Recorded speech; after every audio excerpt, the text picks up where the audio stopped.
நல்லா யோசிச்சு பார்த்தோம் அப்படின்னா நம்மளோட லைஃப்ல சில பேர் ஒரு ஸ்டேஜில் நம்ம கூட நல்லா பேசி பழகிட்டு இருந்திருப்பாங்க. ஒரு குறிப்பிட்ட நாள்ல இருந்து நம்ம கூட பேசுறதே அவங்க நிப்பாட்டியிருப்பாங்க. இன்னும் சொல்ல போனா நம்மளை பார்க்கறதே கூட அவாய்ட் பண்ண ஆரம்பிச்சிருப்பாங்க.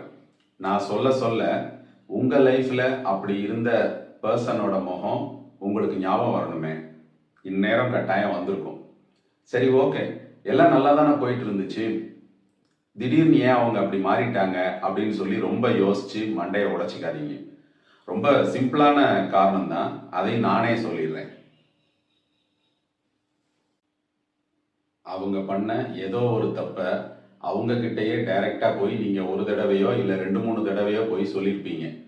அவங்க பண்ண அல்லது பேசின ஒரு விஷயம் உங்களை ஹர்ட் பண்ணிடுச்சு அப்படிங்கிறதுனால நீங்க அப்படி சொல்லியிருப்பீங்க. ஆனா அதுல இருந்து தான் அவங்க உங்களோட பேசுறதையே நிப்பாட்டியிருப்பாங்க.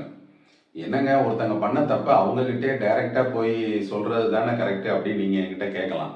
ஆனா நீங்க கேட்கறதெல்லாம் இந்த பூமியில பிறந்த சாதாரண மனுஷங்களுக்கு தான் பொருந்தும். ஆனா இவங்க எல்லாம் வானத்துல இருந்து டைரக்டா குதிச்சு வந்தவங்க. அவங்களோட மேனுஃபேக்சரிங் டிசைனே அதுதான். இவங்களை பொறுத்தவரை அவங்க சொல்றது செய்யறது மட்டும்தான் கரெக்ட். அவங்க ஒரு அன்கொஸ்டினபிள் அத்தாரிட்டி அப்படின்னு அவங்களே அவங்க மனசுக்குள்ள நினைச்சுப்பாங்க.